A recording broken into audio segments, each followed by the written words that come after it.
माझा मी विठ्ठलाचा, विठ्ठल माझा मी विठ्ठलाचा, विठ्ठल माझा माझा माझा माझा माझा. તો શ્રી શ્રી રાધા ગોવિંદજીના ખૂબ જ સુંદર અહીંયા આપણે દર્શન થઈ રહ્યા છે. એમના ચરણમાં વંદન કરીએ. ભગવાનના શાશ્વત ભક્ત એવા અર્જુનજી, શિલા પ્રભુપાદજી, પરમ પૂજ્ય જયપતાકા સ્વામીજી મહારાજ, પરમ પૂજ્ય નામાનિષ્ઠ પ્રભુજી અને બધા જ શિક્ષા ગુરુઓને વંદન કરીએ એક નિવેદન સાથે. લેવલ 1 ના રૂપમાં જે જ્ઞાન યજ્ઞની શરૂઆત કરી ભગવદ્ ગીતાની, અને આજે જેમાં પ્રવેશવા જઈ રહ્યા છે 16મા અધ્યાયની ચર્ચા કરવા. તો આ જ્ઞાન સારી રીતે સમજી શકાય, જીવનમાં ઉતારી શકાય, આત્મસાત કરી શકાય એવી ભાવનાઓ સાથે વિનંતી કરીશું શ્રી શ્રી રાધા ગોવિંદજીના ચરણોમાં મંગલાચરણની પ્રાર્થના સાથે. ઓમ અજ્ઞાનતિમિરાન્ધસ્ય જ્ઞાનાંજન શલાકયા ચક્ષુરુન્મિલિतं येन તસ્મૈ શ્રી ગુરુવે નમઃ. શ્રી ચૈતન્ય મનોભીષ્ટં સ્થાપિतं येन भूतले स्वयं रूप कदामयं ददाति स्वपदान्तिकम्. वन्देऽहं श्रीगुरो श्रीयुतपदकमलं श्रीगुरून् वैष्णवांश्च श्रीरूपं साग्रजातं सहगण रघुनाथान्वितं तं सजीवं साद्वैतं सावधूतं परिजना सहितं श्री कृष्ण चैतन्य देवं श्री राधा कृष्ण पादान् सहगण ललिता श्री विशाखान्वितंश्च. हे कृष्णा करुणा सिंधो दीनबंधो जगत्पते गोपेश गोपिका राधा कांत नमोस्तु ते. तप्त कांचन गौरांगी श्री राधे वृंदावनेश्वरी वृषभानुसुते देवी प्रणमामि हरिप्रिये. वाञ्छाकल्पतरुभ्यश्च कृपा सिन्धुभ्यैव च पतितानां पावनेभ्यो वैष्णवेभ्यो नमो नमः. અને હવે સાથે મળીને જય જયકાર લગાવીશું. અનંત કોટી વૈષ્ણવ વૃંદ की જય. श्री श्री राधा गोविंद भगवान की જય. नरसिम्हा की જય. गौरताई की જય. शिला प्रभुपाद जी की જય. सभी शिक्षा गुरुओं की જય. ग्रंथ श्रीमद् भागवतम भगवत गीता की જય. संत गुरुदेव की જય. सभी श्रोताओं की જય. हरि बोल. हरि बोल. तो हरे हरि कृष्ण. बोल. हरे कृष्ण माता जी. હરે કૃષ્ણ માતાજી, દંડવત हरे પ્રણામ. कृष्ण सौने हरे कृष्ण माता जी. प्रभु दंडवत प्रणाम. नित्यानंद श्री अद्वैत गदाधर श्रीवासादि गौर भक्त वृंद. અને હરિનામ બધા માટે છે એટલે સાથે મળીને હરે કૃષ્ણ હરે કૃષ્ણ હરે કૃષ્ણ કૃષ્ણ કૃષ્ણ હરે હરે હરે રામ હરે રામ રામ રામ હરે હરે. હરે કૃષ્ણ. વેલકમ. हरे हरे कृष्ण कृष्ण माताजी, दंडवत प्रणाम. हरे कृष्णा. दंडवत प्रणाम.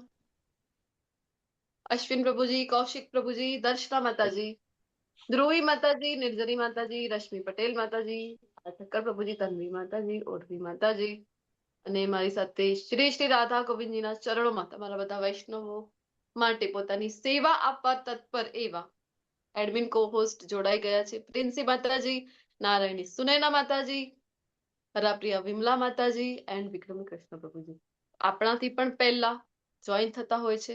અને આપણા જે ક્લાસીસ છે રાધા ગોવિંદજીની સેવામાં ભગવદ્ ગીતાની ચર્ચામાં, તો આ ક્લાસીસ ફ્લોલેસ કેવી રીતે ચાલી શકે કે એમાં કોઈ પણ રૂકાવટ ના આવે. એના માટે સતત કાર્યરત છે આપણા એડમિન કોહોસ્ટ. તો ખૂબ ખૂબ આભારી છીએ અને હૃદયપૂર્વક સ્વાગત કરું છું બધા જ પાર્ટિસિપન્ટ્સનું શ્રી શ્રી રાધા ગોવિંદ ટેમ્પલ કુલાઈ મેંગલોરના વતીથી. હરે કૃષ્ણ. હરે કૃષ્ણ. હરે કૃષ્ણ. હરે તો કૃષ્ણ. હા, શરૂઆત કરીએ આજના અધ્યાયની, અધ્યાય 16 ની. તો ગઈકાલે એક સરસ મજાનું અધ્યાય ભણીને આવ્યા છીએ. અધ્યાયનું નામ જણાવો, કયું હતું? પુરુષોત્તમ યોગ. બરાબર. પુરુષોત્તમ યોગ. જી જી, ધન્યવાદ પ્રભુજી. અધ્યાય 15મો પૂર્ણ પુરુષોત્તમ યોગ. ને જ્યાં સરસ મજાની ચર્ચા થઈ ભગવાનના ધામની. પહેલા તો બતાવ્યું કે આપણે બધા ક્યાં છીએ. ક્યાં છીએ આપણે બધા? પૃથ્વી પર. પૃથ્વી પર તો છે જ. મૃત્યુ ભૂમિ પર. ભૂલોક, મૃત્યુ ભૂલોકમાં. હા, ભૂલોકમાં. ભૂલોકમાં. ભૂલોક ક્યાં આવ્યું?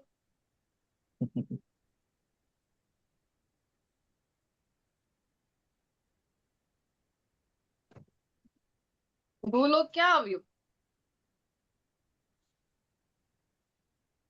આધ્યાત્મિક જગતમાં છે ભૂલોક? ક્યાં છે ભૂલોક? કયા જગતમાં છે? ભૌતિક જગત. ભૌતિક જગત. તો ગઈકાલે આપણે ડિફરન્શિએટ કર્યું, અંતર જોયું. ભૌતિક જગત વર્સેસ આધ્યાત્મિક જગત, બંનેની વચ્ચે અંતર કયું છે એ પણ જાણ્યું ને આપણે. અને ભગવાને શરૂઆત કરી ગઈકાલના અધ્યાયની ઊંધા વૃક્ષ સાથે. ઉર્ધ્વમૂલમ અધશાખમ અશ્વત્થમ પ્રાહુરવ્યયમ. અરે તમે જે વૃક્ષ ઉપર છો, જે સ્થાન ઉપર છો, એ કેવું છે? તો ઊંધો વૃક્ષ છે. ઊંધો વૃક્ષ છે એનો અર્થ શું થયો? પ્રતિબિંબ છે. પ્રતિબિંબ છે તો ક્યારે હોય પ્રતિબિંબ? જ્યારે કોઈ બિંબ હોય, જ્યારે કોઈ ઓરિજિનલ ફોર્મ હોય ત્યારે જ એનું પરાવર્તન હોય. તો આપણે બધા પરાવર્તનમાં છીએ. ભૌતિક જગત પરાવર્તન છે આધ્યાત્મિક વિશ્વનું. અને એટલે તમને યાદ હશે જો, તો 5મા અધ્યાયમાં જ્યારે આપણે ભણ્યા હતા ગોલોક ચાર, ત્યાં આપણે જોયું હતું કે જ્યારે ગોલોક વૃંદાવન ધામ છે ભગવાનનું, તો એની નીચે બધા મથુરા નગરી હતી, જગન્નાથપુરી ધામ હતું, અયોધ્યા નગરી હતી ભગવાનની. તો આ બધા આપણને લાગે કે આ બધા તો અહીંયા છે પૃથ્વી ઉપર, આધ્યાત્મિક જગતમાં ક્યાંથી આવી ગયા? તો મૂળમાં તો ત્યાં જ છે. પરંતુ અહીંયા જ્યારે વિસ્તાર કરે છે, ભૌતિક જગતનો વિસ્તાર જ્યારે ભગવાન કરે છે, તો એની એક રિપ્લિકા, એનું એક પ્રતિબિંબ અહીંયા એ તરીકે સ્થાપિત થાય છે. એટલા માટે આપણી પાસે પણ આ ભૂલોક ઉપર જેટલા પણ ધામ છે, ગોલોક વૃંદાવન ધામ તો છે જ આપણું, માયાપુર ધામ છે જ્યાં જ્યાં ભગવાને અવતાર લીધા છે, દ્વારિકા ધામ છે આપણું તો ગુજરાતમાં સરસ મજાનું, ડાકોર ધામ છે, જગન્નાથપુરી છે, જ્યાં જ્યાં ભગવાનના ધામ છે, દિવ્ય ધામ, એ કોઈ સાધારણ સ્થાન એને માનવું જોઈએ નહીં. અપરાધ થઈ જાય આપણને જો સાધારણ માનીએ. આપણને લાગે કે આ આપણા સિટીમાં જેવું છે એવું બધું તો ત્યાં દેખાઈ રહ્યું છે. અને ઘણા લોકોથી તો ધામ અપરાધ પણ થઈ જાય, કે કારણ કે વિચાર કરતા જાય જ્યારે ત્યારે તો આમ થાય એમને કે એટલું બધું વિચાર કરીને આવ્યા અમે તો ધામનો એટલું મહિમા સાંભળ્યું, અને અહીંયા આવીને જોયું તો જ્યાં ત્યાં કચરો પડ્યો છે, જ્યાં ત્યાં ગંદકી પડી છે. આવી દૃષ્ટિથી, ભૌતિક દૃષ્ટિથી જોવું જ એકચ્યુઅલી અપરાધ છે. તો શું કરવું જોઈએ આપણે? તો જે આપણે વાત થઈ ને ગઈકાલે પણ, કે વિમૂઢાનાનું પશ્યંતી પશ્યંતી જ્ઞાન ચક્ષુષા. તો જ્ઞાન ચક્ષુ કેળવેલા હોય, આપણે ગુરુ શિષ્ય પરંપરાથી ધામનું મહિમા સાંભળેલું હોય, તો આપણાથી અપરાધ નહીં થાય. તો એ દૃષ્ટિ સાથે આપણે દિવ્ય જગ્યા છે, દિવ્ય સ્થાન છે, કોઈ સાધારણ નથી. ભગવાનનું જે આધ્યાત્મિક જગતમાં જે નગરીઓ છે, ભગવાનની આધ્યાત્મિક જગતમાં જે ભગવાનના પોતાના સ્વધામ છે, એનું જ અહીંયા પરાવર્તન છે. તો ઘણો મહિમા છે ધામનો, જેટલા પણ ધામ છે પૃથ્વી ઉપર. તો ધામની ચર્ચા શું કામ કરી? કારણ કે તમે જે ઊંધા વૃક્ષમાં છો, ભૌતિક જગતમાં છો, કેવું છે? નશ્વર. તો હેરાન કર્યા કરશો. જોયું ને કે ડાળ છે, એની ડાળખીઓ છે, નીચે જઈ રહી છે, ઉપર આવે છે, વારંવાર સકામ કર્મોથી પોષણ પામી રહી છે. આનો અર્થ શું હતું? કે વારંવાર જન્મ મૃત્યુ, ઉચ્ચ લોક ક્યારેક, ક્યારેક નિમ્ન લોક, સતત આ ચક્ર તો ચાલુ જ છે. કયું? જન્મ મૃત્યુ, જરા અને વ્યાધિ વાળું. તો આ ચક્રમાંથી જો છૂટવું હોય તો શું કરવું જોઈએ? તો ભગવાને કીધું હતું ગઈકાલે, વિરક્તિના શસ્ત્ર દ્વારા કાપી નાખો. અને વિરક્તિ એટલે ભૌતિક જે અટેચમેન્ટ છે આપણને, વ્યક્તિ હોય કે વસ્તુ હોય એના પ્રત્યે, એને તમે એનાથી ડિટેચ થાવ. સ્નેહ બધા પ્રત્યે હોવું જરૂરી છે. આપણે ડે 1 માં ચર્ચા કરી છે તેમ આસક્તિ હોવી ના જોઈએ. કારણ કે જો આસક્તિ જ્યાં જ્યાં પણ હશે ત્યાં બંધન કરશે. તો વિરક્તિના શસ્ત્ર વડે કાપી નાખો. અરે જે ઝાડ ઉપર, જે વૃક્ષ ઉપર તો અમારો ઠામ ઠેકાણો હતો એને જ કાપી નાખ્યો, હવે જઈશું ક્યાં? તો ભગવાન કીધું હવે તો એવું સ્થાન શોધો કે જ્યાં ગયા પછી ફરી આવવું પડતું નથી. યદ ગત્વા ન નિવર્તન્તે. કઈ જગ્યા છે આ? ખાલી જગ્યા પૂરો આગળ. યદ ગત્વા ન નિવર્તન્તે. હરિનું નામ. 15મો અધ્યાય બધાને આગળની લાઈન બોલો કઈ છે? 15મો અધ્યાય બધાને આવડતું જ હોય છે ઓલમોસ્ટ. શું કહે છે આગળ? ફરીથી કહું છું, ધ્યાન નહીં હોય તો. યદ ગત્વા ન નિવર્તન્તે. આગળનો સેન્ટેન્સ પૂરો કરો. શ્લોકમાં શું છે?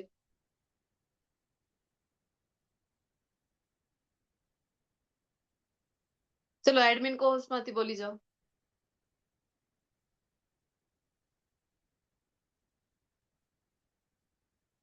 શ્લોક કમ્પ્લીટ કરો.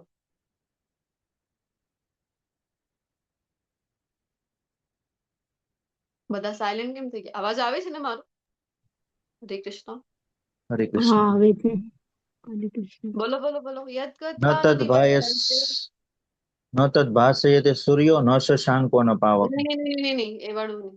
હા આ લાઈન ને કમ્પ્લીટ કરો બસ. યદ ગત્વા ન હા નિવર્તન્તે તદ્ધામમ પરમમ. તદ્ધામ પરમમ મમ. ખૂબ ખૂબ ધન્યવાદ પ્રભુજી. પ્રભુજી છે આજે એક્ટિવ મોડ ઉપર ને બધા ક્યાં ચાલ્યા ગયા છે? તમે બધા પણ પોતપોતાનો એક્ટિવ મોડ ઓન કરી દો તો ક્લાસમાં શરૂઆત કરી શકીએ આગળના અધ્યાયમાં. તો આ મારું ધામ છે કયું? અરે જ્યાં ગયા પછી ફરીથી તમને આવવું પડતું નથી. ક્યાં આવવું પડતું નથી? આ ભૌતિક જગતમાં હેરાન થવા, દુઃખી થવા ફરીથી આવવું પડતું નથી. તો આવા ધામની શોધ કરી લે ને પરમાત્માનું શરણ ગ્રહણ કરી લે. ગઈકાલે સરસ નાનો અધ્યાય ભણી આવ્યા. તો ત્યાં ભગવાનના ધામની ચર્ચા સાંભળીને આપણે પણ ઈચ્છા વ્યક્ત કરીએ કે અરે હા મારે પણ આવી જગ્યા ઉપર જવું જોઈએ જ્યાં ભગવાનની દિવ્ય લીલાઓમાં ભગવાન સાથે મને પણ જોડાવાનો એક અવસર મળે. તો ઈચ્છા વ્યક્ત કરીએ આપણે. તો ઈચ્છા તો વ્યક્ત કરી દઈશું પણ એન્ટ્રી મળશે ખરી? એન્ટ્રી મળવા માટે કંઈક તમારી પાસે ક્વોલિફિકેશન જોઈએ છે. કોઈ પણ આપણે અહીંયા પણ જોતા હોય છે ને મેડિકલ કોલેજમાં એડમિશન જોઈએ, તમારે એન્જિનિયરિંગ કોલેજમાં એડમિશન જોઈએ તો ક્વોલિફિકેશન એક એક્ઝામ હોય, એન્ટ્રન્સ એક્ઝામ એ ક્રેક કરવી પડે તમારે તો તમને ત્યાં એડમિશન મળે છે. તો એક તો તમારી પાસે ક્વોલિફિકેશન હોવું જોઈએ બેસિક કે 12th પાસ કર્યું છે, એન્ટ્રન્સ એક્ઝામ્સ આપી છે તો ત્યાં તમને એન્ટ્રી મળી છે. સેમ વે ભગવાનના ધામમાં પણ એન્ટ્રી મેળવવા માટે કોઈક તો ગુણો જોઈએ, કોઈક તો ક્વોલિફિકેશન જોઈએ. તો એ કયા ગુણો, કઈ ક્વોલિફિકેશન? આમ તો 12મા અધ્યાયથી સતત ગુણો વિશે ચર્ચા થઈ રહી છે. 12મા અધ્યાયમાં કયું ભક્ત પ્રિય છે એ જણાવ્યું. 13મા અધ્યાયમાં જ્ઞાનના વિષયો 20 મુદ્દાઓ ભણ્યા ત્યાં આપણે. 14મા અધ્યાયમાં ગુણાતીત અવસ્થામાં કોઈ હોય તો કેવી રીતે એને ઓળખવું, કેવી રીતે એનું આચરણ હોય છે. અર્જુનજીના પ્રશ્નના ઉત્તરમાં ભગવાને જણાવ્યું હતું કે આવા બધા એમની અંદર જો ગુણો હોય તો એને જાણો તમે કે ગુણાતીત છે. કારણ કે ગુણાતીત નહીં થાવ ત્યાં સુધી ભગવાનના ધામમાં એન્ટ્રી નહીં મળે. ગઈકાલના અધ્યાયમાં 15મા અધ્યાયમાં જે ભગવાન ધામનું વર્ણન કરી રહ્યા છે કીધું કે વિમૂઢા નાનું પશ્યંતી નહીં જોઈ શકો તમે કે એક શરીરને ત્યાગ કરીને બીજા શરીરને આત્મા કેવી રીતે ધારણ કરી રહી છે ને અતિ ગુહ્યતમ જ્ઞાન છે. 20મા શ્લોકમાં કીધું. અને આ હું તારી સમક્ષ અત્યારે કહી રહ્યો છું. અનઘ અર્જુનજીને કીધું કારણ કે તું અનઘ છે, નિષ્પાપ છે. અને તો હવે ભગવાનના ધામમાં પ્રવેશ મેળવવા માટે કેવા ગુણો જોઈએ તો એનું વર્ણન થઈ રહ્યું છે આજના અધ્યાયમાં. ફરીથી એના પહેલાથી ગુણોની ચર્ચા થઈ જ રહી છે અને આ ગુણો જો તમારી પાસે હશે તો તમને એન્ટ્રી મળશે, અધરવાઇઝ નો એન્ટ્રી. તો શરૂઆત કરીએ એવા સરસ મજાના અધ્યાયની. ને 14મો અધ્યાય ભણી રહ્યા હતા ત્યારે જ આપણે જોયું કે આગળના અધ્યાયો એના ઉપર જ બેઝ રહેશે.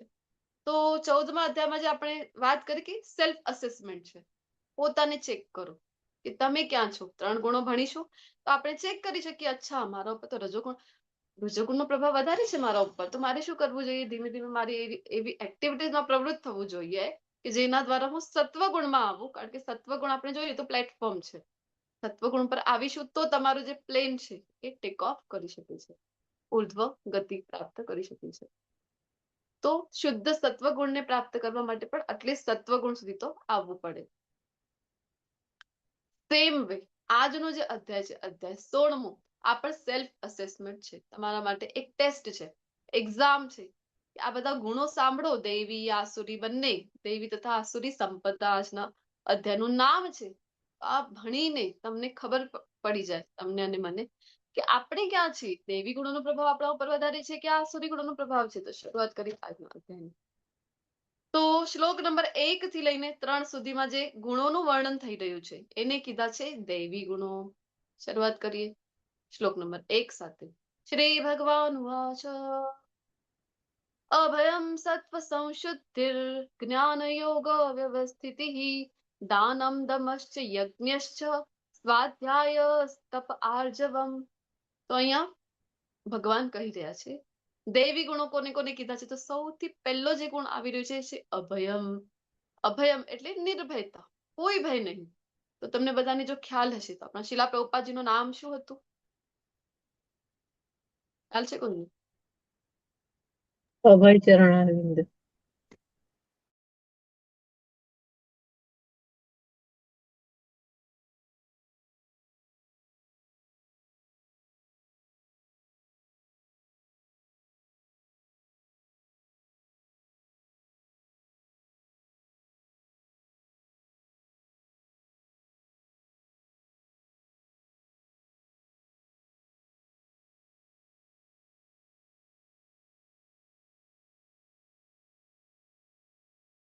અંદર અભયમ ગુણ છે. હરે કૃષ્ણ. પ્રહલાદજી બધા ભક્તો મહારાજ, પ્રહલાદજી મહારાજ. પ્રહલાદ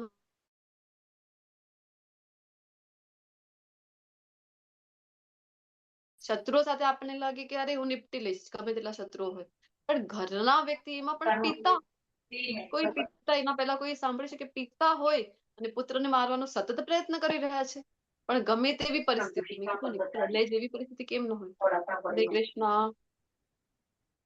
કાઇન્ડલી મ્યુટેડ છે. તો પણ એમને પૂર્ણ વિશ્વાસ છે, એ થોડુંક પણ વિચલિત થતા નથી. આ છે અભયમ. એવું નહીં કે તમે સંન્યાસ લઈને જતા તો રહ્યા વનમાં, હવે તો ખૂબ તડકો પડી રહ્યું છે, ઠંડીના દિવસે તો ખૂબ ઠંડી પડી રહી છે, અથવા તો વરસાદના દિવસે હવે એટલી વરસાદ થઈ ગઈ, હવે તો મધુકરી પણ ના થઈ શકે આવા પરિસ્થિતિમાં, અને મને તો 4 દિવસથી જમવાનું નથી મળ્યું, હવે શું થશે મારું, શું થશે? તો ત્યાં જઈને બીમાર પડી ગયા તો હવે કોણ ધ્યાન રાખશે મારું?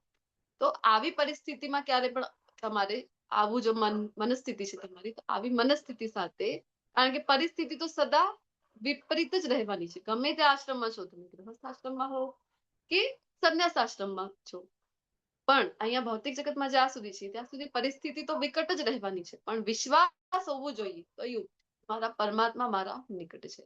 તો આપણે આ અભયમ નામનો ગુણ કેળવી શકાય, અને તો જ કોઈ વ્યક્તિએ સંન્યાસ લેવું જોઈએ, એવું શીલા પ્રભુપાદજી કહે છે. આમ આપણે જોવા જઈએ તો બધા જ ભક્તોના જીવનમાં કેટલા કષ્ટ નથી આવ્યા, પણ ક્યારેય વિચલિત નથી થઈ રહ્યા. કેટલા પણ કષ્ટ ભોગવી લે, પણ એમને વિશ્વાસ છે કે એમના જે ભગવાન છે બધું જોઈ લેશે, કોઈ વિચલિત ના કરી શકે. આ છે અભયમ. આગળ કહી રહ્યા છે નિર્ભય, આત્મશુદ્ધિ, સંશુદ્ધિ. આત્મશુદ્ધિ કેવી રીતે થાય? એક હોય છે બાહ્ય શુચિ, એક હોય છે આભ્યંગ શુચિ.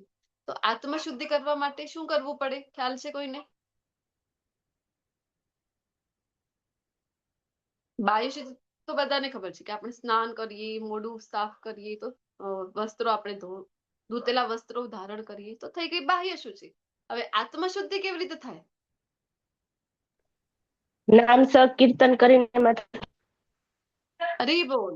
ભગવાનની ભગવાન સેવા. નામ જપ કરવાથી આત્મશુદ્ધિ થાય છે.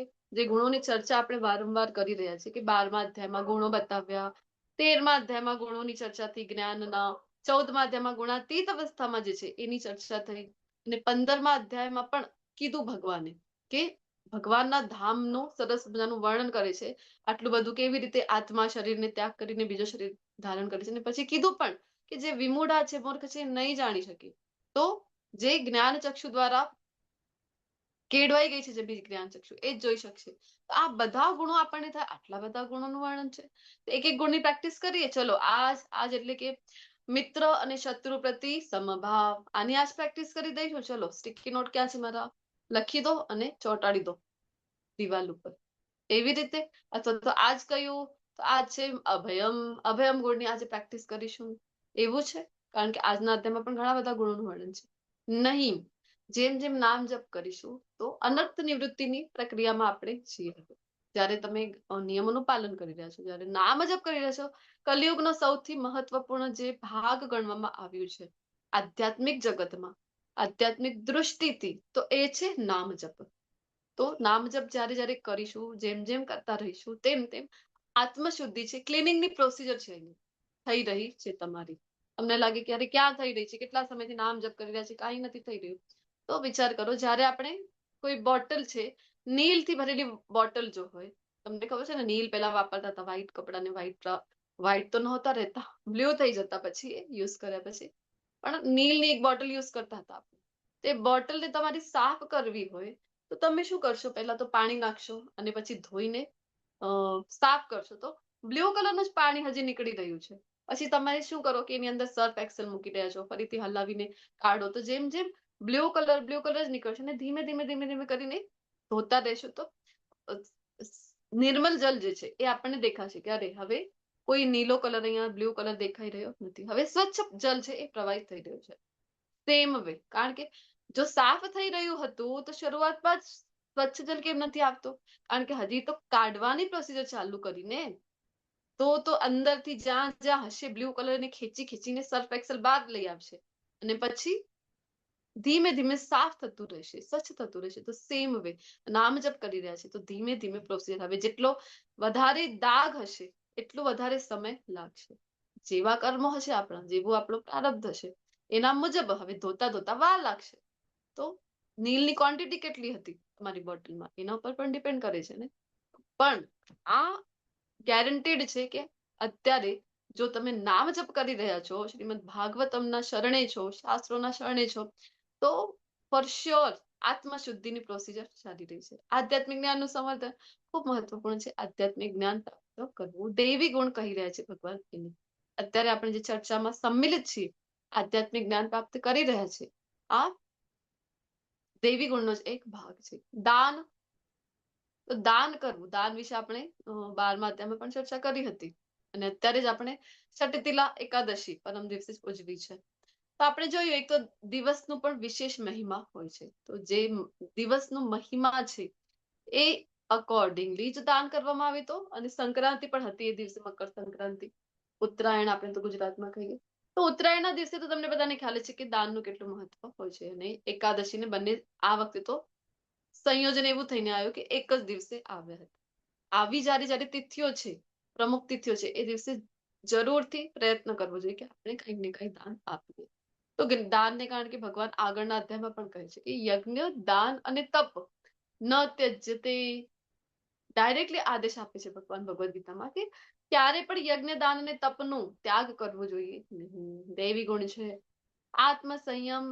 આત્મસંયમ એટલે સેન્સ ગ્રેટિફિકેશનની જે ઈચ્છાઓ છે, આપણી ભોગવવાની કામનાઓ છે, એનાથી મુક્તિ. સતત આપણે એમાં જ ફસાયેલા છીએ ને કે આ કરવું, આંખો છે તો આંખો દ્વારા કંઈક મારે જોવું છે, સારું સારું જોવું છે, કાન છે તો સરસ મજાનું સંગીત સાંભળવું છે, સરસ મજાના કોઈના શબ્દો સાંભળવા છે.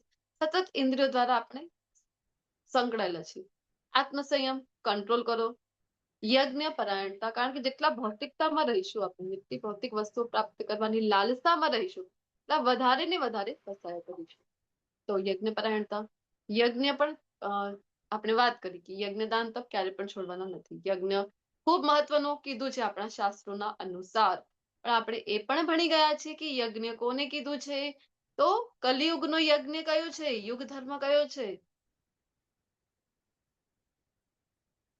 કયો છે? જપ યજ્ઞ. હા, ભગવદ ગીતામાં ક્યાં કીધું છે?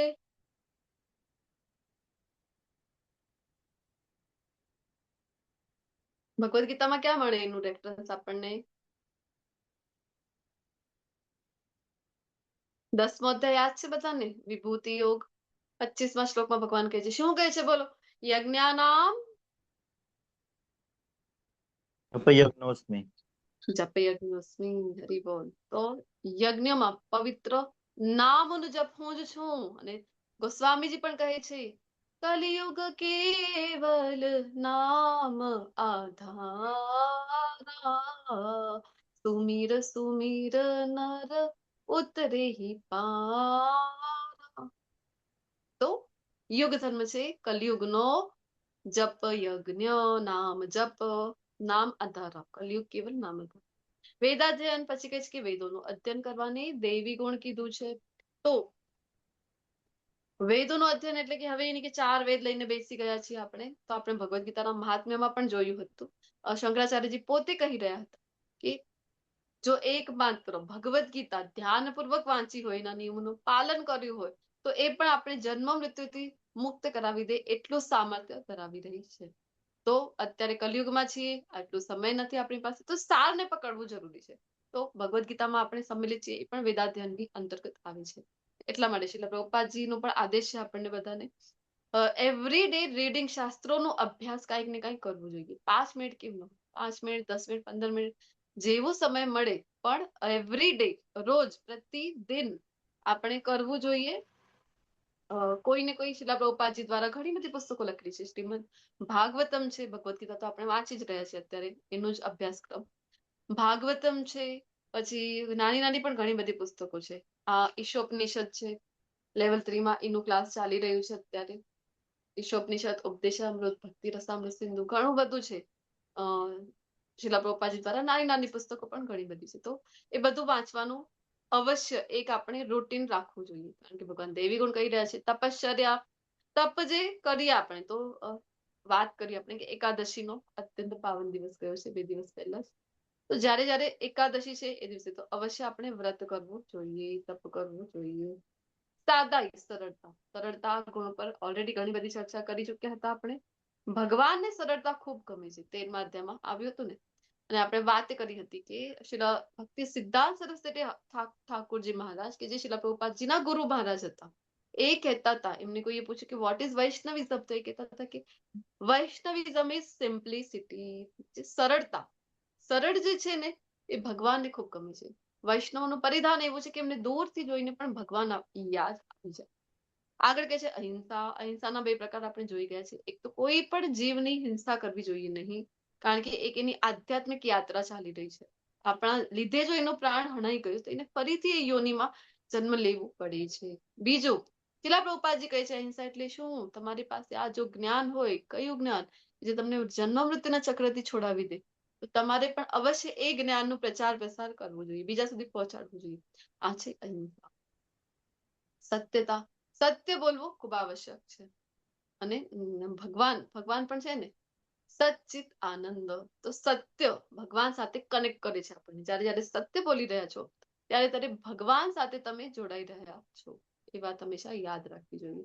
તો સત્યતા, ક્રોધ વિહીનતા, તો આપણે જોઈએ છીએ કે નાની નાની વસ્તુઓમાં ખૂબ ક્રોધ આવી જાય, ગુસ્સો આવી જાય, અને આમ વસ્તુ આપણે તો ઘા કરી દઈએ, કોઈને જે ન કહેવાના શબ્દો સંભળાવી દઈએ, તો ભગવાન એને કહે ક્રોધ વિહીનતા અને દેવી ગુણ કીધું છે. જો ક્રોધ આવી જતું હોય નાની નાની વાતોમાં, તો આસુરી ગુણ કહેવાય છે. ત્યાગ, ત્યાગ વિશે પણ 3જા અધ્યાયમાં સવિસ્તર ચર્ચા થઈ ચૂકી છે. તો હવે એના પાછળ પણ આવ્યું હતું. ત્યાગ વિશે આપણે જોયું કે જે ભક્તિ રસામૃત સિંધુના એક શ્લોકના આધારે શ્રીલ રૂપ ગોસ્વામી પાદ જે કહે છે એના આધારે. તો એવું નથી કે બધી વસ્તુઓ છોડી દઈએ. આ ત્યાગને તો અધૂરું ફલ્ગુ વૈરાગ્ય કીધું છે. તો સાચો ત્યાગ કયો છે? તો સાચો ત્યાગ એ છે કે તમારી પાસે જે કંઈ છે, હવે ઇન્દ્રિય નિગ્રહ કરવું ખૂબ અઘરું છે, કે આ નહીં કરવાનું, પેલું નહીં કરવાનું, આંખો છે તો આ નહીં જોવાનું, તમે પેલું નહીં જોવાનું, અને કોઈ કહે કે મોબાઈલ યુઝ નથી કરવાનું, તો આ અઘરું છે આજના જમાનામાં હિસાબથી, જે યુગમાં આપણે છે. તો પછી સાચું ત્યાગ કયું છે? તો તમારી પાસે જે કંઈ છે ને એ કૃષ્ણની સેવામાં લગાવી દો. અત્યારે જેમ ક્લાસ કરી રહ્યા છે આપણે, એ જ ફોનના માધ્યમથી. તો આ થઈ ગયું સાચું ત્યાગ. શાંતિ, તો શાંતિ પ્રિયતા હોવું દૈવી ગુણ છે. ઘણા લોકોને આદત હોય છે કે શાંતિ જાણે ગમતી જ ના હોય. 4 લોકો બેઠા છે ને શાંતિપૂર્વક બેઠા છે, તો કંઈક ને કંઈક કોઈને ઉકસાવવાનું એવું કાર્ય કરી દે, એવું કંઈક બોલી દે કે 4 જણ જે શાંતિથી અત્યાર સુધી બેઠા હતા, તો બધા આપસમાં લડવાનું શરૂઆત કરી દે. આવા ગુણ જે હોય તો આસુરી છે. ભગવાન શાંતિને કહે છે કે દૈવી ગુણ. છિદ્રાન્વેષણમાં અરુચિ, ખૂબ મહત્વનું ગુણ છે. છિદ્રાન્વેષણ એટલે પરદોષ દર્શન, કે બીજાની અંદર ખામીઓ શોધવી. એમાં તો અમે એક્સપર્ટ છીએ માતાજી, કેવી વાતો કરો છો.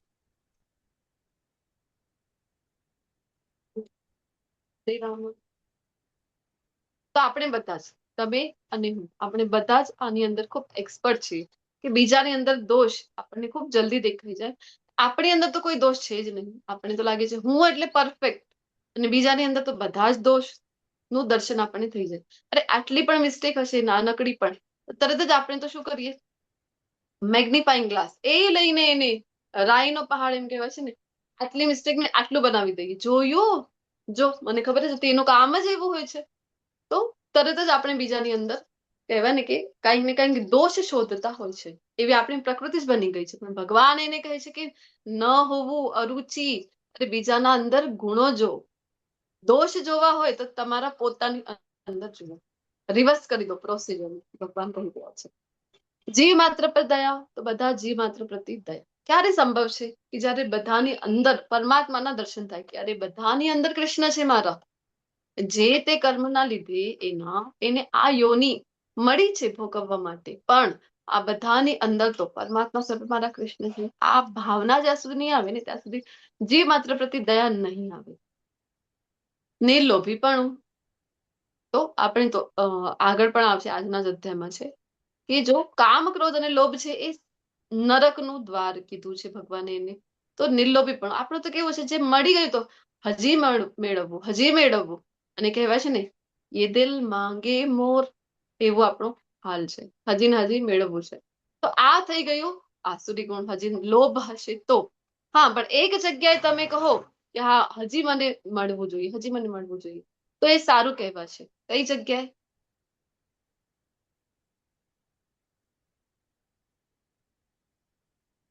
કઈ જગ્યાએ લોભ રાખીશું તો સારું કહેવાશે? આમ લોભ તો સારું નથી, નિર્લોભી પણ દેવી ગુણ છે. ભગવાનની ભક્તિ અને પ્રભુ સેવન. હરી બોલ. આધ્યાત્મિક હા, ભગવાન આધ્યાત્મિકમાં ગીતામાં. ભૂખ વધવી જોઈએ અને ભૌતિકમાં જી જી જી પ્રભુજી, ધન્યવાદ. ખૂબ મહત્વનો મુદ્દો છે આ. તો જ્યાં જ્યાં ભૌતિકતાની વસ્તુ, ખૂબ સુંદર કીધું, ભૌતિક જગતની વાત છે ત્યાં ત્યાં લોભ છે એ ઘટવું જોઈએ, ઓછું થવું જોઈએ. જ્યાં જ્યાં કૃષ્ણ સાથે જોડાવાની વાત થઈ રહી છે ત્યાં ત્યાં લોભ વધવું જોઈએ. તો સૌમ્યતા, સૌમ્યતા આપણે કહીએ, ખૂબ મૃદુ જે આચરણ છે બધાની સાથે, જે વર્તણૂક છે આપણી, એ ખૂબ મૃદુ હોવું જોઈએ, સોફ્ટ હોવું જોઈએ. એને દૈવી ગુણ કીધું છે લજ્જા. લજ્જા પણ દૈવી ગુણ છે. આપણે પણ સાંભળતા હોય છે ને કે લજ્જા તો સ્ત્રીનો ઘરેણો છે. તો સ્ત્રી હોય કે પુરુષ, બધા માટે લજ્જા ખૂબ મહત્વપૂર્ણ હોય છે. પણ આ લજ્જા નામનું દૈવી ગુણ તો એટલા ઝડપથી વિલુપ્ત થતું દેખાઈ રહ્યું છે આપણને કલયુગમાં, આ અત્યારના યુગમાં, તો કોલ્ડ એઆઈ ના યુગમાં, મોડર્નાઇઝેશન ના યુગમાં. કારણ કે ફોન આપણે ખોલી દઈએ, ઇન્ટરનેટ ઓન કરી દઈએ, તો જે કંઈ ટીવી આપણે જોતા હોય, બધી જગ્યાએ આપણને જોવા મળે છે કે નિર્લજ્જતા ખૂબ પીરસાઈ રહી છે. લજ્જાને કીધું છે દૈવી ગુણ, અને નિશ્ચય. તમે બધાએ પણ નિશ્ચય લીધો, મારી સાથે સંકલ્પ લીધો હતો ડે 1 માં કે અમે પણ 18 દિવસ સુધી રેગ્યુલરલી ક્લાસીસ કરીશું ભગવદ ગીતાના. તમે અત્યાર સુધી બની રહ્યા છો મારી સાથે, તો દૃઢ નિશ્ચય તમે બધા છો. તમારા દૃઢ નિશ્ચયની હું સરાહના કરું છું. તમારા અંદર પણ આ દૈવી ગુણ છે. તેજ, તેજ ક્ષત્રિયોમાં હોય છે મોસ્ટલી. તેજની જે વાત થઈ રહી છે,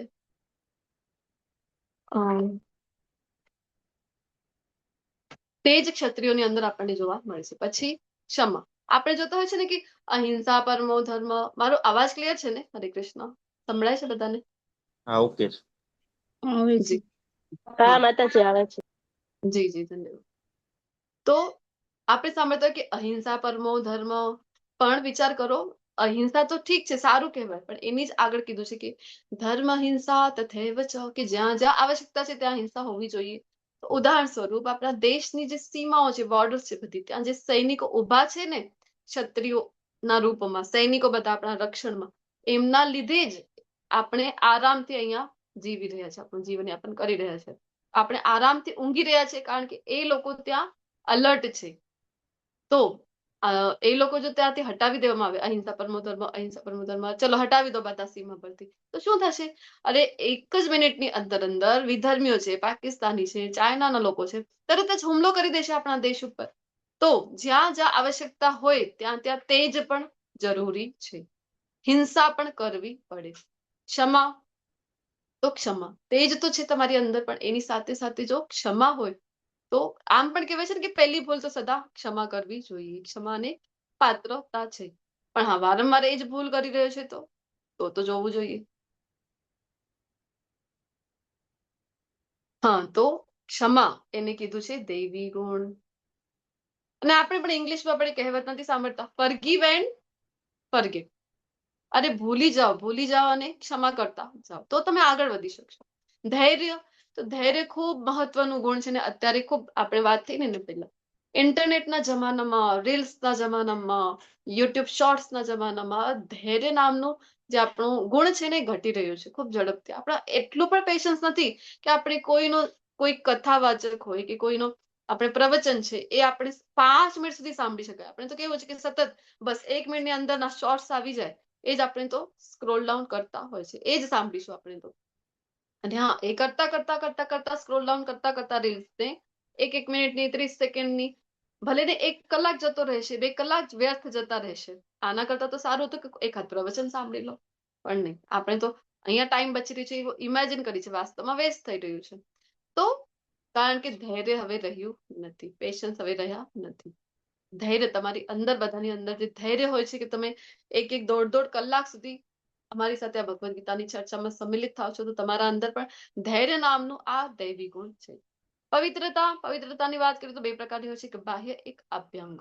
તો બાહ્ય પવિત્રતાની વાત કરીએ આપણે કે સ્વચ્છ કપડાં પહેરો, મોઢું ધો, સ્નાન આદિ કરો, થઈ ગયું. આભ્યંગ શુચિ, આત્મશુદ્ધિમાં ભણી ગયા અત્યારે જ.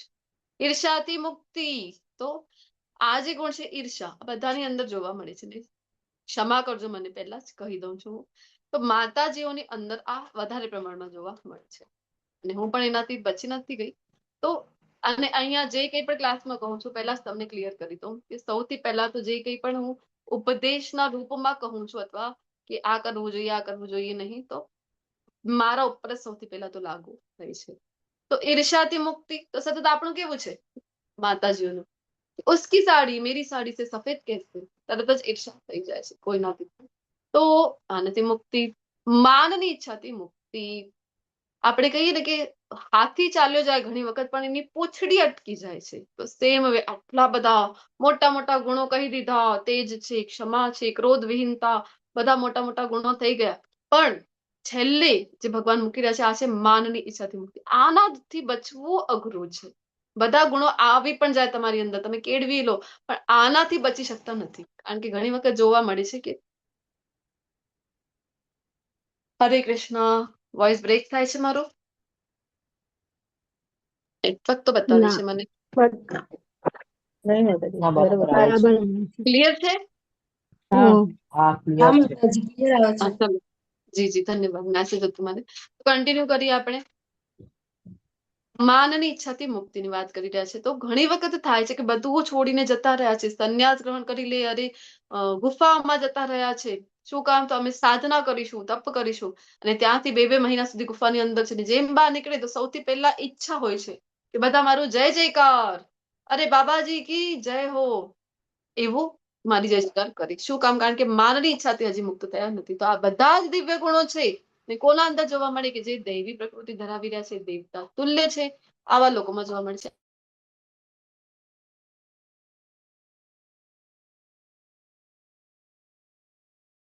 હરે કૃષ્ણ. તો આગળ હવે દૈવી ગુણોની ચર્ચા થઈ ગઈ. હવે જે ગુણો આપણી અંદર છે એની ચર્ચા ભગવાન કરી રહ્યા છે.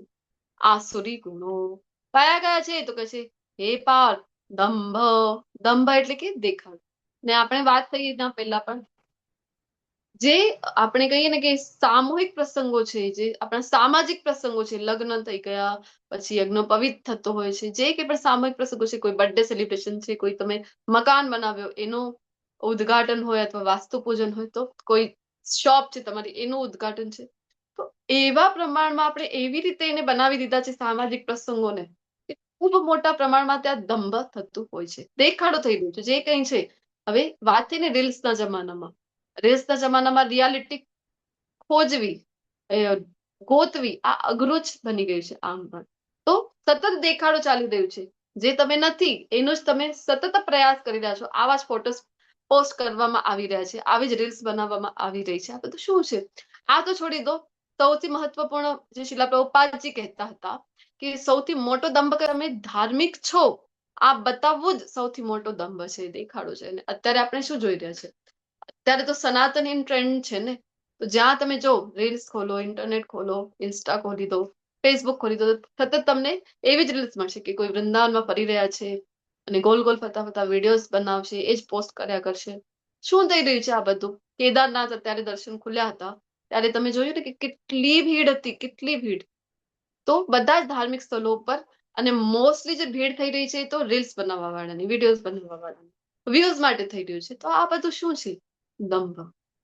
તો જવું જોઈએ બધા જ ધાર્મિક સ્થળની આપણે મહિમા શરૂઆતમાં જ કરી, બધા ધામની મહિમા જવું જોઈએ, ખૂબ મહત્વપૂર્ણ છે. કોઈ એ બધા દિવ્ય સ્થાન છે, કોઈ સાધારણ નથી.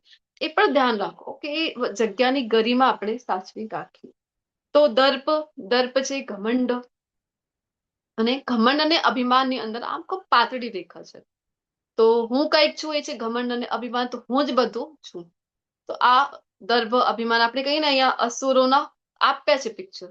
રાવણ હોય, અહીંયા દુર્યોધનનો પણ છે પિક્ચર, હિરણ્યકશિપુ હોય, આ બધાનો કહેવાય છે કે અહંકાર તો રાવણનું ના રહ્યું તો આપણું ક્યાંથી રહેશે? તો જોવા મળે છે આપણને લોકોને ખૂબ હોય પોતાના ઉપર સુંદરતાનું અભિમાન છે, શિક્ષણનું અભિમાન છે, કોઈને કોઈ વસ્તુને લઈને અભિમાનમાં રહેતા હોય છે. ક્રોધને આસુરી ગુણ કીધું છે. કીધું ને કે નાની નાની વાતોમાં ગુસ્સે થઈ જવાનું, આમ વસ્તુઓ ફેંકી દેવાની, આ ક્રોધ છે. કઠોરતા, ઘણા લોકોને થાય કે બસ ખૂબ કઠોર વર્તણૂક કરતા હોય. કોઈ એમને કહે હરે કૃષ્ણ તો જોશે, આમ જોશે, જવાબ નહીં આપે. કોઈ ગુડ મોર્નિંગ કહીને જતો રહેશે એની બાજુથી તો પણ આમ ડોક હલાવશે, કઈ બોલશે જ નહીં. ઘણા લોકો આવા કઠોર હોય છે. કઠોરતાને આસુરી ગુણ કીધું છે કે બધા જે ભાવથી તમને બોલાવી રહ્યા છે એ ભાવથી તમે એની સાથે વાતચીત તો કરો. અને આપણે જોતા હોય છે ને, ઘણા લોકોને આદત હોય છે કે એક કોઈ સંભળાવી દે તો જ્યાં સુધી ચાર ના સંભળાવી દે ત્યાં સુધી એમને શાંતિ થતી નથી. કઠોરતાને કીધું છે આસુરી ગુણ.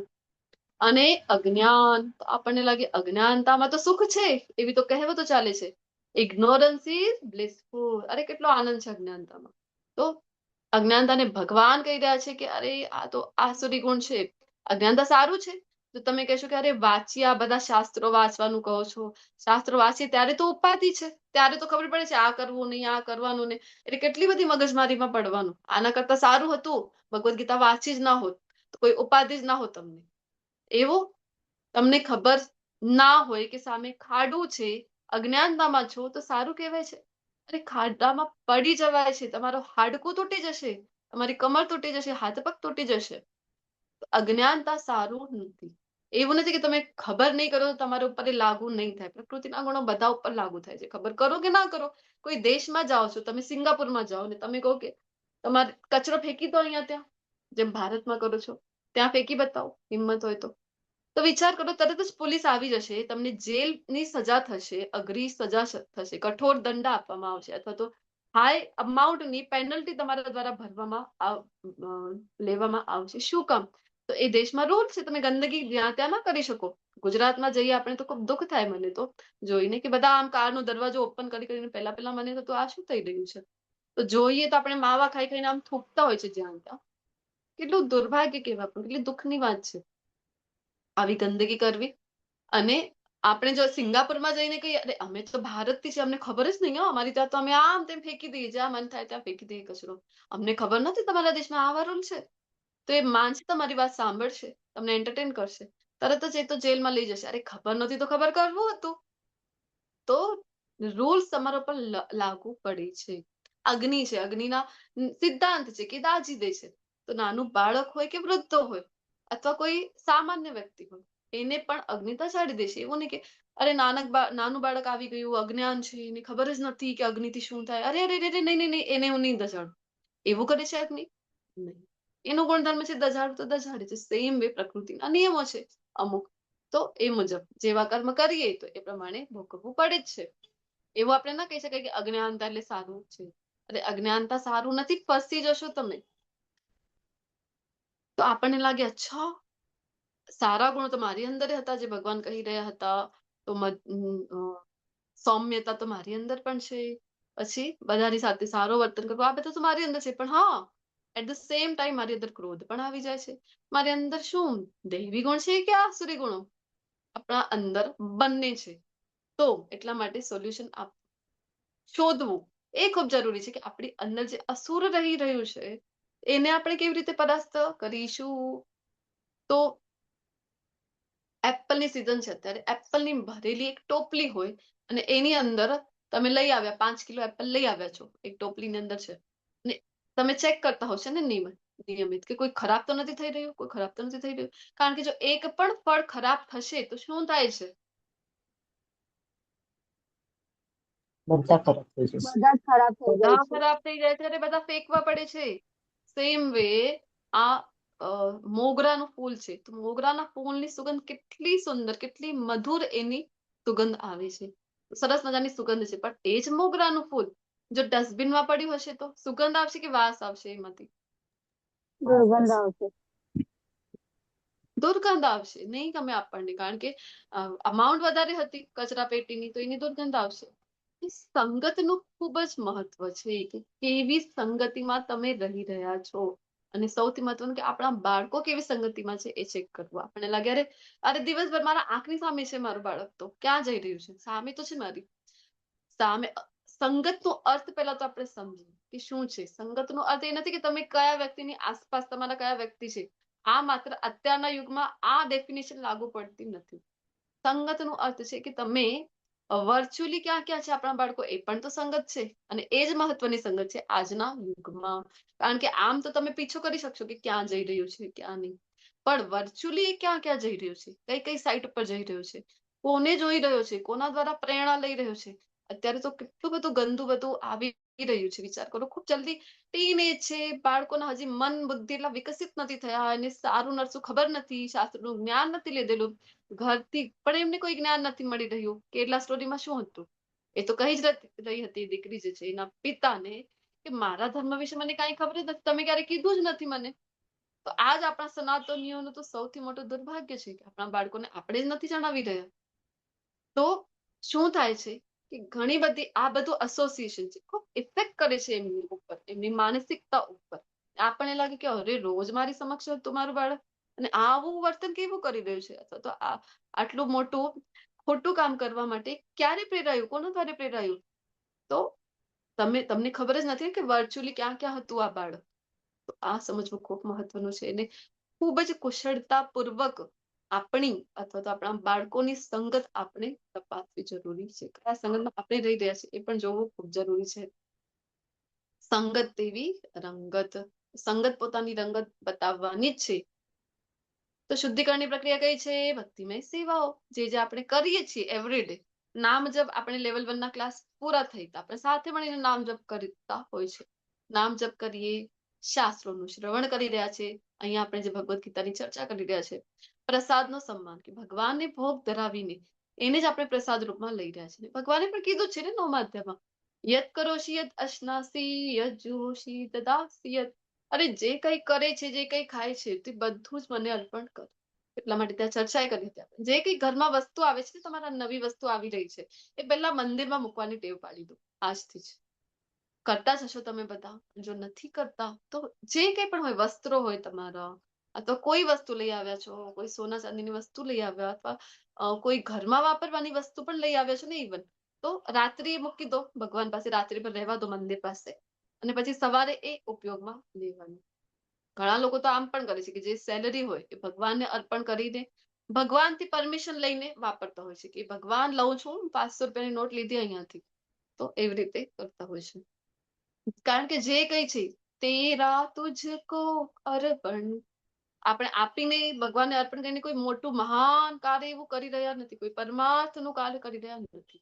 એ ઓલરેડી જેનું છે એની જ સેવામાં લગાવી રહ્યા છે, ઓલરેડી કૃષ્ણનું જ છે બધું.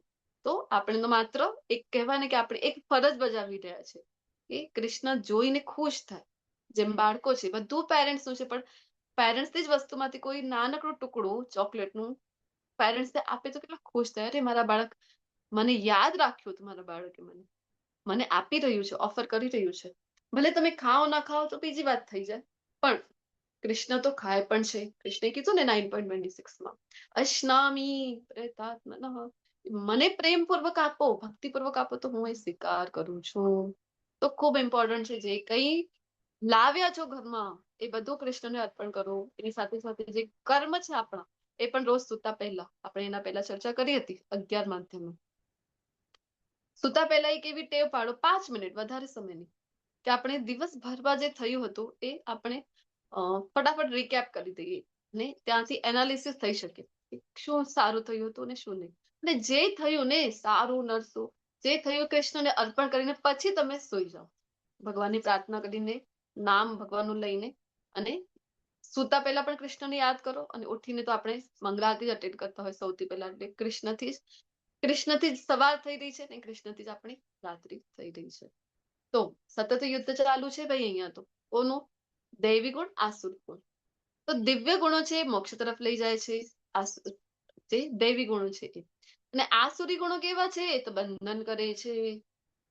પણ આ સાંભળીને જો અર્જુનજીના મનમાં પ્રશ્ન રહે, અચ્છા તો ક્રોધ તો મારી અંદર છે, કારણ કે મને તો યુદ્ધ કરવા માટે ભગવાન કહી રહ્યા છે, તો યુદ્ધ તો મારે કરવું પડશે. અને યુદ્ધ કરવા માટે તો ક્રોધ તો લાવવું પડશે મનમાં. ક્રોધ હશે તો જ હું એને મારી શકીશ.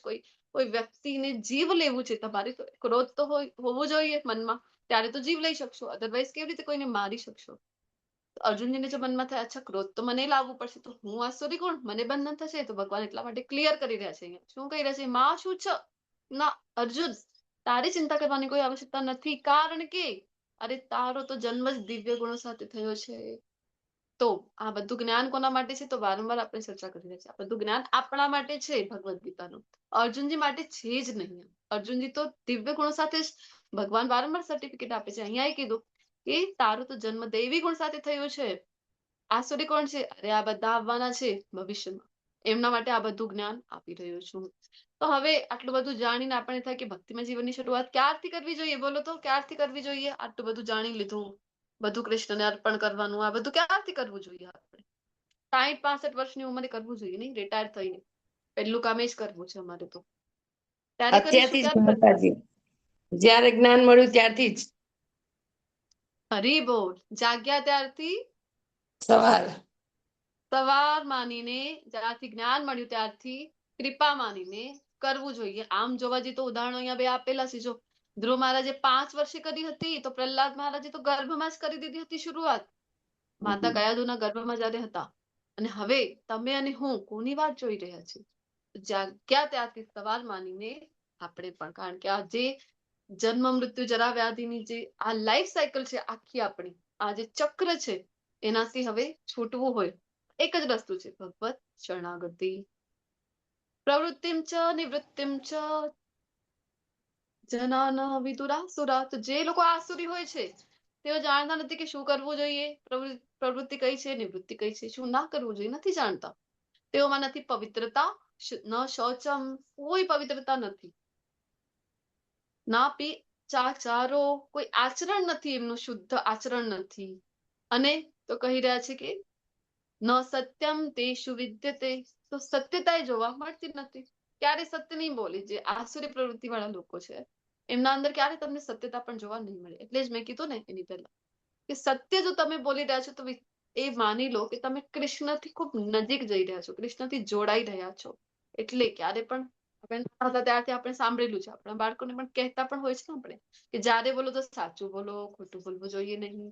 પણ થઈ જાય છે ક્યારેક ક્યારેક આપણું પણ ખોટું બોલાઈ જવાય, પણ સત્ય બોલવું જરૂરી છે, કારણ કૃષ્ણથી જોડાય. તેઓ કહે છે કે આ જગત કોણ? જે આસુરી પ્રવૃત્તિ વાળા છે. શું કહે છે? જગત મિથ્યા છે, બ્રહ્મ સત્ય, જગત મિથ્યા, અને તેનો કોઈ આધાર નથી. અરે નિયમન કરનાર વાળો કોઈ નથી. આ જગત બધું નેચરલ છે, નેચરલ, બધું એક નેચરલ પદ્ધતિ દ્વારા થઈ રહ્યું છે. અને શું વિચારે છે કે કામ ઈચ્છાથી આ સંપૂર્ણ જગતનું નિર્માણ થયું છે. સ્ત્રી પુરુષ છે, એમનું મિલન થાય ને આગળ સૃષ્ટિ વધતી જાય છે, બસ સિમ્પલ. આના સિવાય બીજું તો કહે છે કોઈ કારણ નહીં. આવું બધું માનવામાં કૃષ્ણ કહે છે કે આસુરી પ્રવૃત્તિ વાળા છે. કારણ કે ઘણા બધા સાયન્ટિસ્ટ છે, આપણે જોતા હોય છે, ફોરેનના, વિદેશોના જે સાયન્ટિસ્ટ છે એ બધા માને છે, એ બધા કહે છે કે કોઈ પણ વસ્તુ જયારે આપણે બનાવીએ, ધારો કે સાયન્સ એક્ઝિબિશન બાળકોના સ્કૂલમાં થતું હોય, તો ત્યારે કોઈ મોડલ તમે બનાવી રહ્યા છો, મોડલ છે અહીંયા તો સોલાર સિસ્ટમનો, તો એ મોડલ આમ જ નથી બની જતો. કોઈ વ્યક્તિ હોય અને ઈચ્છા કરી દે માત્ર અને બની ગયું મોડલ. આપણે બનાવવું પડે છે ને, એને મેન્ટેન કરવું પડે, એવી કોઈ સિસ્ટમ એની અંદર લગાવવી પડે કે ત્યાંથી આપણને લાઇટિંગ આવી રહી છે તમારા પ્રોજેક્ટમાં, તો ફરી રહ્યા છે કોઈ. તો સેમ વે આટલો બધો સૃષ્ટિ છે, એ તમને શું લાગે છે કે બસ કોઈ એનો છે જ નહીં નિયામક કરવા વાળું, આમ જ બની ગઈ? એક મોટું ધમાકું થયું, બિગ બેંગ થઈને બની ગઈ? નહીં, એવો સંભવ નથી. આવા નિષ્કર્ષોને અનુસરનારા કહે છે કે શું થાય છે તો આવા આસુરી લોકો સાથે? તો કહે છે કે આત્મજ્ઞાનને ગુમાવી દે છે. પછી તો કહે છે આવા બુદ્ધિહીન લોકો જે છે ને એ શું અહિતકર અને ભયાવહ કાર્યોમાં પરોવાયેલા રહે છે. આપણે કહીએ છીએ ને કે વિકાસ વિકાસ, અરે વિકાસ થઈ રહ્યું છે દેશનું, અરે વિકાસની વિનાશની તરફ આપણે બધા જઈ રહ્યા છીએ. વિચાર કરો, આને આપણે પિક્ચરમાં જોઈ રહ્યા છે. આને આપણે કહી રહ્યા છીએ કે સો કોલ્ડ ઔદ્યોગિક ક્રાંતિ. આ ઔદ્યોગિક ક્રાંતિ છે. વિચાર કરો તમારી કે આ તમારી ઇકોનોમિકલ રિવોલ્યુશન છે. આ કોઈ રિવોલ્યુશન નથી. આ શું છે? તમે વિનાશની તરફ, વિનાશની તમે નોતરી રહ્યા છો.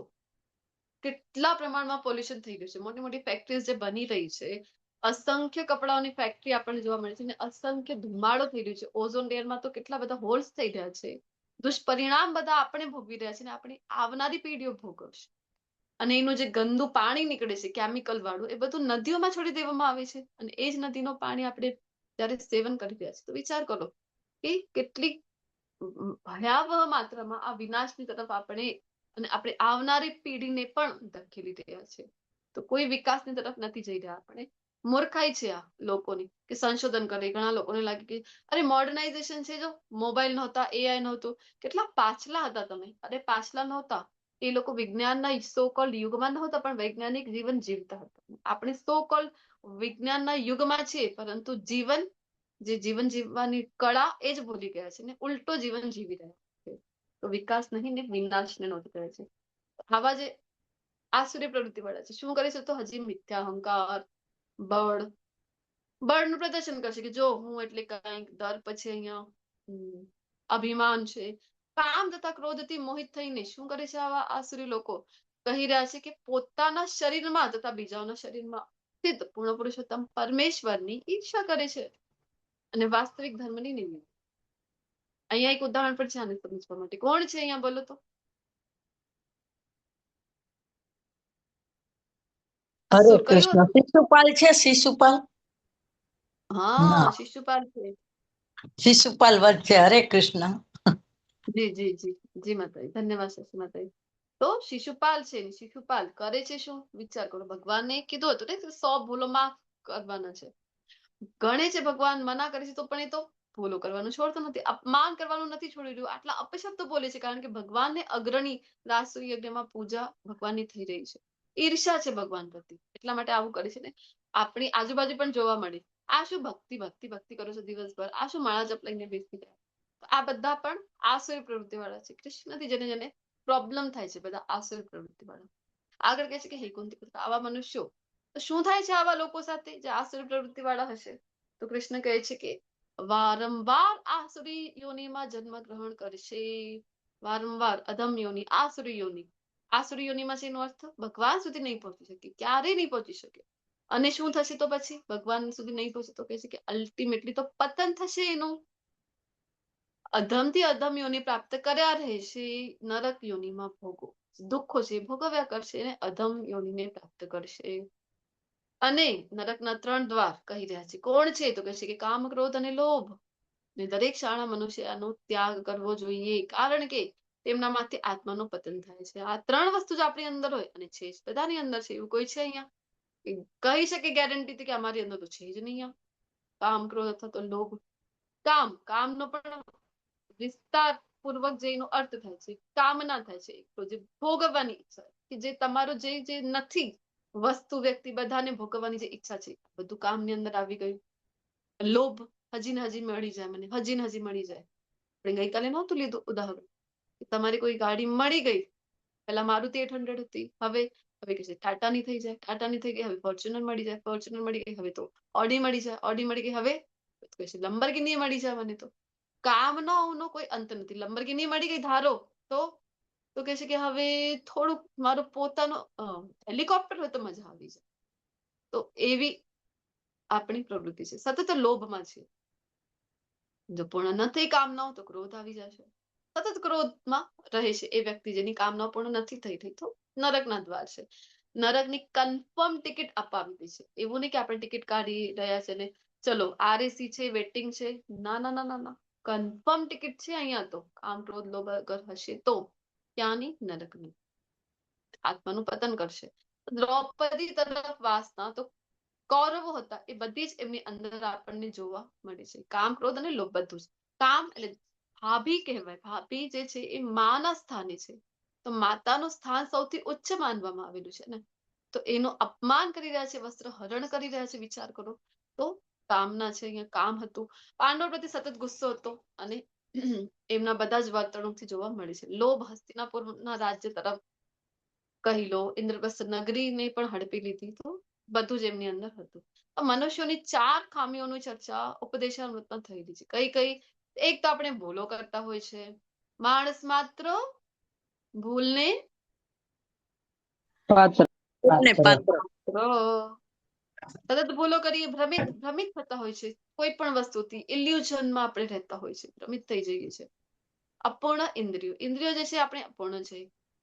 અને બીજું એક અન્યને છેતરવાની વૃત્તિ. આપણને લાગે છે કે ચલ એને ચીટ કરી દઉં હું, પણ આપણે નથી જાણતા કે એ પણ તો સમજી જ રહ્યું છે, કારણ એ પોતે એવું જ છે. તો કોઈને ચીટ કરવાની એ જે વૃત્તિ છે ને, એ દરેક માણસની અંદર આપણને જોવા મળે છે. સતયુગ, તો જુદા જુદા યુગ પ્રમાણે આ બંને એટલે દેવ અને અસુર એ અલગ અલગ જગ્યા ઉપર એમ રહેવા જોવા મળતા હતા. સતયુગની વાત કરીએ તો અલગ અલગ ગ્રહો ઉપર છે. ચલો, હિરણ્યાક્ષ, હિરણ્યકશિપુનો ભાઈ જયારે પૃથ્વીને લઈને રસાતલમાં લઈ ગયો હતો નિમ્ન લોકમાં, અને ત્યાં સમુદ્રમાં જે હતું ડુબાડી દેવાનો પ્રયત્ન કર્યો, છુપાવી દીધી હતી. અને એ સમયે ભગવાન પ્રકટ થાય છે. કયા રૂપમાં પ્રકટ થાય છે બોલો તો? ઋષિ અવતાર. પિક્ચરમાં જોવા મળી રહ્યા છે. અહીંયા કયું રૂપ છે ભગવાનનું? બ્રહ્માજીની શીખમાંથી જયારે આવ્યા, કયા રૂપમાં છે? ગીતામાં તો લખી રહ્યા છે વરા અવતાર. તમે બધા કહી રહ્યા છો, ખૂબ ખૂબ ધન્યવાદ. વરા અવતારમાં આવ્યા ને, તો ક્યાંથી આવ્યા? બ્રહ્માજી શીખ લીધી એમાંથી આવ્યા હતા. એટલે કે બ્રહ્માજી ક્યાં રહે છે? તો સત્યલોક, ઉચ્ચ લોકમાં. તો સત્યલોક થી નીચેના જે લોક છે રસાતલ, ત્યાં એટલે અલગ અલગ જગ્યા. અસુર ક્યાં છે? રસાતલમાં. અને દેવ ક્યાં છે? તો સત્યલોકમાં. તો કહેવાનો આશય છે કે અલગ અલગ ગ્રહો પર હતા. પછી આવ્યું ત્રેતાયુગ, તો દૂરી ઘટી ગઈ, ડિસ્ટન્સ જે છે એ ઘટી ગયું અને એક જ દેશમાં આવી ગયું, મતલબ એક જ લોકમાં આવી ગયું. જેમ પૃથ્વી લોક છે, દેશ અલગ અલગ. તો પ્રભુ શ્રી રામ છે તો ભારતમાં, રાવણ છે તો લંકામાં. પછી આવ્યું દ્વાપર યુગ, ને દ્વાપર યુગમાં ડિસ્ટન્સ હજી ઘટી ગયું અને અસુરો અને દેવો એ આવી ગયા એક જ કુટુંબમાં, એક જ કુટુંબની અંદર. પાંડવો છે તો દેવતા અને આસુરી ગુણ ધરાવી રહ્યા છે કૌરવો. અને અત્યારે જે યુગમાં છે આપણે કયું યુગ છે? બોલો આપણને યુગનું નામ. કલયુગમાં એક ઘટી ગયું, એક પરિવાર પણ નહીં. તો હવે એક વ્યક્તિની જ અંદર જોવા મળી રહ્યા છે. એક જ વ્યક્તિ છે, એટ સેમ ટાઈમ સારા ગુણો પણ એની અંદર રહેશે અને એ જ એટ ધ સેમ ટાઈમ આપણને એના અંદર બધા આપણે કહેવાય કે આસુરી ગુણો પણ જોવા મળશે. એ જ વ્યક્તિ ક્યારેક નમ્રતા જોવા મળી રહી છે વ્યક્તિની અંદર, ક્યારેક બીજા બધાને મદદ રૂપ થઈ રહ્યા છે, સહનશીલતા એ છે. પણ એ જ વ્યક્તિને બીજી ક્ષણમાં જો ક્રોધે આવી રહ્યું છે, લોભે છે ને ઈર્ષ્યા છે, અરે વાસના છે, તો કહેવાનું આશય છે કે એક જ વ્યક્તિની અંદર બંને ગુણો દેખાઈ રહ્યા છે. તે કુંતીપુત્ર જે મનુષ્ય નરકના દ્વારથી બચી ગયેલો છે, તે આત્મ સાક્ષાત્કાર માટે કલ્યાણકારી કાર્ય કરી છે ને પછી ક્રમશઃ પરમ ગતિને પ્રાપ્ત કરી છે. 3 દ્વારથી જે બચી જાય ને એ જ આગળ વધી શકે આત્મ સાક્ષાત્કારના માર્ગ ઉપર. તો આપણે તો શું કરીએ છીએ? કાંઈ પણ શોધ કરવી, કોઈ આપણને પૂછે, આપણને કંઈ ખબર કરવી છે, તો તરત જ આપણે એક બાબાના શરણે જતા હોય છે. શું નામ છે બાબાજીનું બોલો તો? કયા બાબાના શરણે છે અત્યારની આખી પેઢી? ખૂબ ફેમસ છે એ બાબા. કયા બાબા છે? ગૂગલ ગૂગલ બાબા કી કાંઈ ખબર કરવી તો આપણે એના શરણમાં છીએ. અરે ગૂગલ જે કહે છે એ જ, એ બાબા આગળ કોઈ નહીં જાય બાબાની આગળ. એને કીધેલી લકીર, પથ્થર ઉપરની લકીર, એવો એનો સ્ટેટમેન્ટ માનવામાં આવી રહ્યું છે. તો આ ગૂગલ બાબા તમને ક્યારે નહીં કહે કે પૂર્ણ પુરુષોત્તમ પરમેશ્વર એક કૃષ્ણ છે. તો છોડો આ ગૂગલ બાબાને, શાસ્ત્રોના શરણે આવો. અલ્ટિમેટ જ્ઞાન ત્યાં છે, ભગવાન દ્વારા વર્ણન કરવામાં આવેલું જે છે, ભગવાન દ્વારા જે આપવામાં આવેલું છે, આ જ્ઞાન આપણને ભગવાનના શરણે જઈને, ગુરુના શરણે જઈને, શાસ્ત્રોના શરણે જઈને જ મળવાનું છે. તો છોડો ગૂગલ બાબાને, આવી જાઓ શાસ્ત્રોના શરણે. કારણ કે ભગવાન કહી રહ્યા છે કે જે મનુષ્ય શાસ્ત્રોના આદેશોની અવહેલના કરે છે અને પોતાની જ ધૂનમાં આવે મનસ્વી વર્તન કરે છે. અરે હું કેવો, અરે હું તો મારા મનનો મોરલો. આવું વર્તન જોવા મળે છે આપણને કે માય લાઈફ માય રૂલ્સ. અરે તમારા રૂલ્સ નહીં ચાલે, અહીંયા તો પ્રકૃતિના રૂલ્સ કાર્યાન્વિત છે. તો શું થાય છે? શાસ્ત્રો પર શંકા. અરે કોણે જોયું? તમે ગયા હતા જોવા? આ બધું ભગવદ્ ગીતાનું જ્ઞાન થઈ રહ્યું હતું, તમે ગયા હતા? તો શું થશે? તો આવા લોકોને ભગવાન કહી રહ્યા છે ના તો સિદ્ધિ પ્રાપ્ત થશે, ના સુખ પ્રાપ્ત થશે, ના હિ પરમ ગતિ મળશે. જે શાસ્ત્રો ઉપર શંકા કરશે તો શું કરવાનું છે? તો કહે છે તેથી મનુષ્ય શાસ્ત્રના નિયમનો પરથી સમજવું જોઈએ કે શું કર્તવ્ય છે અને શું કર્તવ્ય નથી.